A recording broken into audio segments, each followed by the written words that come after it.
Sir good morning. வணக்கம்ப்பா.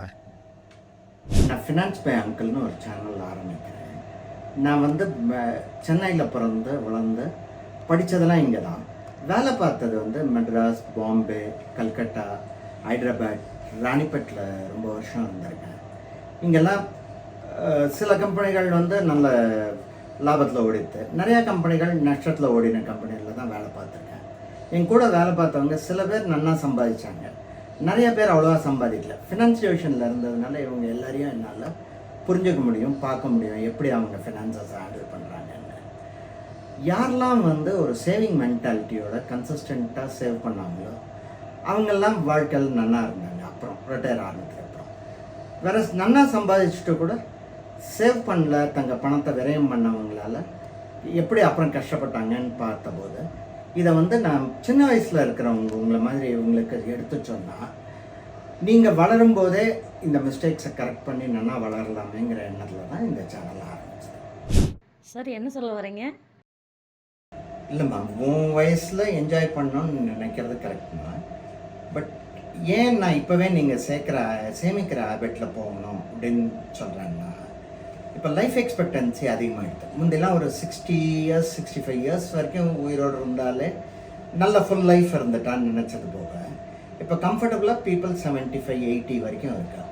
But life style diseases அந்த மாதிரி டிசீசஸ்லாம் வரும்போது அதுக்கு உண்டான செலவுகள்லாம் அதிகமாகுது. ப்ளஸ் கம்ஃபர்டபுளாக இருக்கணும் இல்லையா? ஒரு 75 80 வயசு வரைக்கும் இருக்கும்போது நம்ம இன்னொருத்தரை எதிர்பார்க்காம நம்ம சேமிப்பில் இருக்கணும்னு நம்ம நினைக்கிறச்சு. ரிட்டையர் ஆகும்போது ஒரு 60 வயசில் ரிட்டையர் ஆகும்போது ஒரு நல்ல கார்பஸோடு ரிட்டையர் ஆகும். இப்போ இந்த கார்பஸ் பில்ட் பண்ணணும்னு என் வயசில் 55 வயசில் உங்களுக்கு தோணித்துன்னு வச்சுக்கோங்களேன், மாதத்துக்கு ஒரு 1 லட்ச ரூபாயிலேருந்து சேமிக்க ஆரம்பிக்கணும். இது வந்து ரொம்ப கஷ்டம். அதே உங்கள் வயசில் 25 வயசுலேயே நீங்கள் வந்து பிளான்டாக பண்ணிங்கன்னு வச்சுக்கோங்களேன், கண்ணுக்கு தெரியாமல் மாதத்துக்கு ஒரு 500 ரூபாய் போட்டுன்னு வந்தீங்கன்னு வச்சுக்கோங்களேன், அது உங்களோட பாக்கி என்ஜாய்மெண்ட்லாம் அஃபெக்ட் பண்ணாது. மாதத்துக்கு 500 ரூபாய் போட்டுன்னு வந்தாலே ரிட்டையர் ஆகும்போது ஒரு நல்ல கார்பஸ் உங்களுக்கு டெவலப் ஆகும். இதை இந்த வயசில் சொல்லணுங்கிறதுக்காக தான் இந்த எஃபர்ட். சார் இந்த வயசில் என்ஜாய் பண்ணாமல் வேறு எப்போ சார்?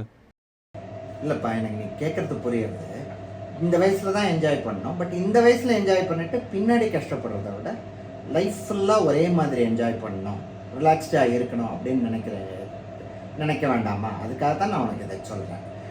இப்போது ஒரு கதை மூலமாக உனக்கு நான் கிளியராக எக்ஸ்பிளைன் பண்ணுறேன். ஒரு குளம் ஒன்று இருக்குது. முதல் நாள் ஒரு பூ பூக்கிறது, 2வது நாள் அது II2, 3வது நாள் 2II4, 4வது நாள் 4II8ன்னு வச்சுக்கோ. 30th அந்த குளம் ரொம்பறதுன்னு வச்சுக்கோ. என்றைக்கு அந்த குளம் பாதி ரொம்பன்னு நினைக்கிறேன்? ஒரு 20 நாளில். 20வது நாள்னு சொல்கிறேன் இல்லையாப்பா? இல்லை, 29வது நாள் தான் பாதி ரொம்பம். முதல் நாள்லேருந்து 29 நாள் ஆறுது பாதி ரொம்பறதுக்கு. பட் 30வது நாள் அது வந்து டபுள் ஆகுது இல்லையா? பாதியோட டபுள் தான் ஃபுல்லு. ஸோ 30வது ஒரே நாளில் வந்து ஃபுல் ஆகிடும். 29 நாளில் பாதி வரும், ஒரே நாளில் பாக்கி பாதி வரும். இதை தான் இங்கிலீஷில் காம்பவுண்டிங் எஃபெக்ட் வரும்.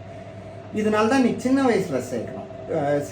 நீ 25 வயசில் சேமிக்கிறது வந்து 30 வயசில் டபுள் ஆகும், 35 வயசில் அது 4 ஆகும், 40 வயசில் அது 8 ஆகும்.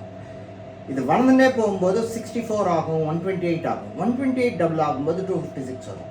நீ என்ன மாதிரி 55 வயசில் ஆரம்பித்தான்னா நீ 256 வரணும்னா 128 உன் கையிலேருந்து போடும். இப்போ நீ 2 போட்டியானாலே உனக்கு 60 வயசில் 256 வரும். வேறு சேம் வயசில் போட ஆரம்பித்தேன்னா 128 போட்டால் தான் உனக்கு 60 வயசில் 256. சார் ரொம்ப தேங்க்ஸ் சார். வெல்கம்மா. நீ உனக்கு இன்னும் என்ன சந்தேகம் இருந்தாலும் அப்புறம்